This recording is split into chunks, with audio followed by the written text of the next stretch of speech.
Hey everybody, it's great to be here. I am Cooke, and this is... I'm Holland Nader. Nice to meet y'all. And together we are building Miriam Pip. Miriam Pip is a behavioral finance and investment platform.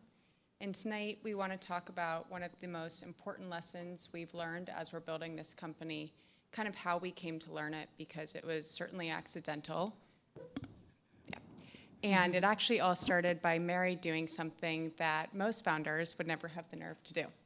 Didn't have a choice, but we'll get to that. We'll get there. So most people in this room probably know kind of the traditional textbook path when you want to become an entrepreneur and build a product. And that path looks something like shipping that product, getting an MVP, ideally quickly, beta testing it, learning what breaks, fixing it, getting some more feedback and iterating until you finally have a product that has some legs to stand on. Then and only then, you start to build community and distribution. We did the exact opposite, and not because we were trying to be clever, but because Mary was kind of forced into pitching this thing before we had an MVP, or really even a roadmap to get an MVP. Nightmare fuel, seriously. We'll get there.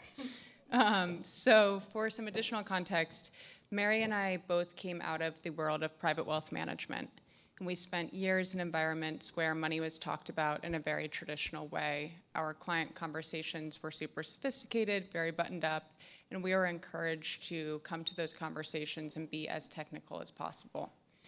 And pretty early on in our careers, we both started to notice something.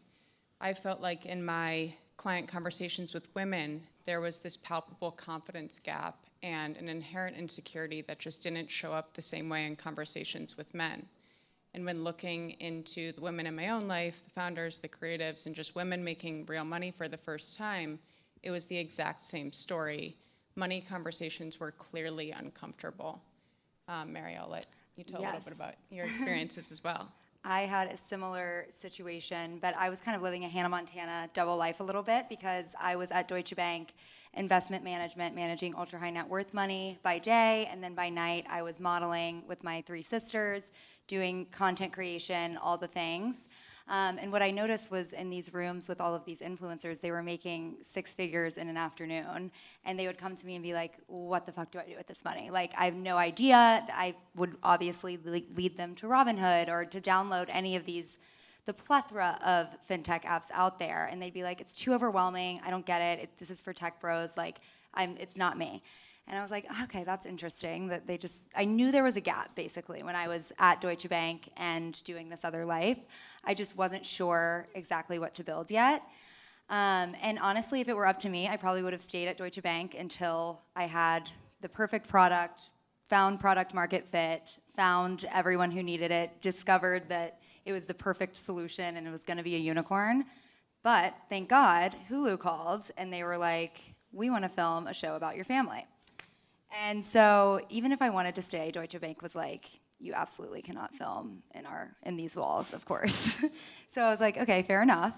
I guess I'll quit and I was making, at that point, like more money in my extracurriculars than I was on Wall Street, which is crazy to say. I feel like even when I was at University of Georgia studying finance, I was like, the most lucrative business to get in is finance, like even then. And so the fact that when I was leaving, I was making more outside of it was crazy, but I was still so terrified to ruin the credibility, quote ruin, that I had worked so hard. I had gotten my licenses. I had completely siloed these two identities, hoping that no one would find out the other one because I didn't want to lose. I wanted to be taken seriously on Wall Street, and then no one in the influencing world or modeling world understood what I did on Wall Street. So anyways, I did not want to quit, but then I basically was like, fuck it, I'll do it. And basically pitched this half-baked idea for a personal finance app for people like me, freelancers, influencers, really anyone without a 9-to-5 who has money anxiety, and mostly women. People like my three sisters, who are those beautiful girls up there. If you need a binge, Love Thy Nader on Hulu. Watch it. But you'll see me actually quit. Deutsche Bank somehow let me quit my exit.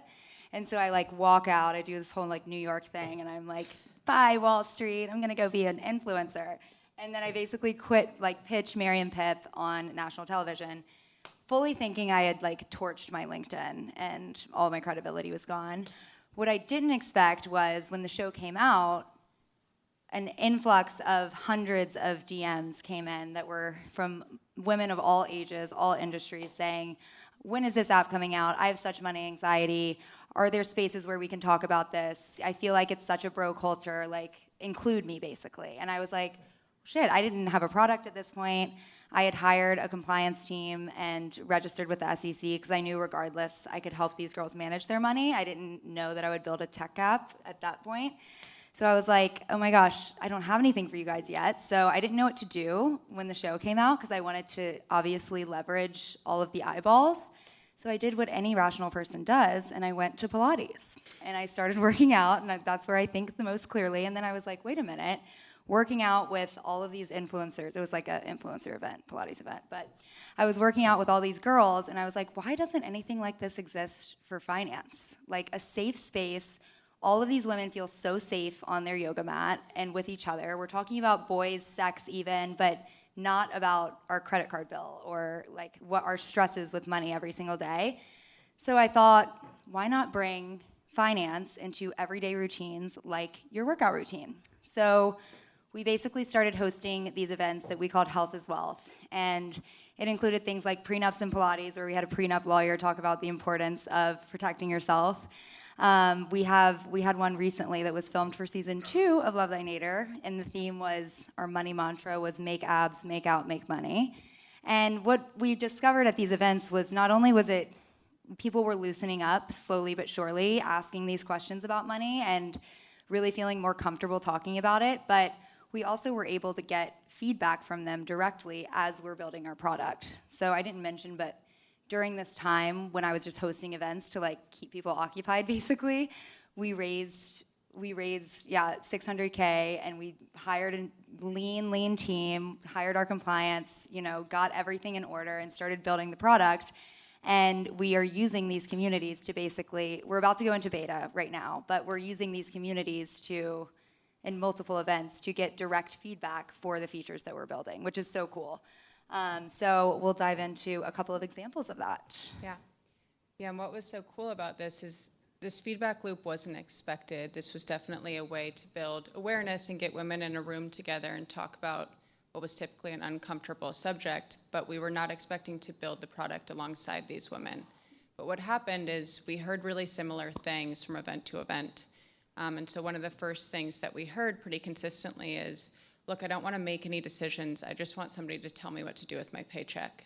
And that became the first product feature that we built out. So we built an automatic income allocator. So instead of asking somebody to manually decide every time they get a paycheck how much to put into their savings, how much to put into their investment accounts, and how much they can spend, the app suggests it. And something else that we kept hearing, and I'll let Mary kind of talk about it because she designed it, but we kept hearing people say, look, I'm too terrified to even open my bank account. I think that was shocking to us because that was such an emotional friction problem. Totally. Yeah, no, and my sisters specifically, they would kill me. Also, by the way, this is being filmed for season 2, so if we could get a standing ovation at the end, that would be amazing. But sidebar. But anyway, my sisters specifically were like, oh, I'll deal with that later, or I'm too scared to open it. And it was very like nonchalant, and I was like, well, what do you mean you're scared to, like, you can't just avoid it forever. Like, this is your life. Everyone's life is tied directly to their relationship with money. And I think that it goes without saying, but it's also never spoken about, that how you interact with your partner or your people or your boss, like how you negotiate as a woman, is directly tied to how you grew up with money and the things that you heard about it. And so when my sisters and friends were like, oh, I'll just deal with it later, I'm too scared, I was like, no, you go to the gym even though you don't want to, and you do your skincare routine even though you don't want to. So let's create a ritual for our money in the same way we do for other things. So we coined this thing called our money ritual, and I basically partnered with a lot of brands that I already work with, like candle brands and notebook brands and cozy sweatsuits, that you could make your money ritual fun.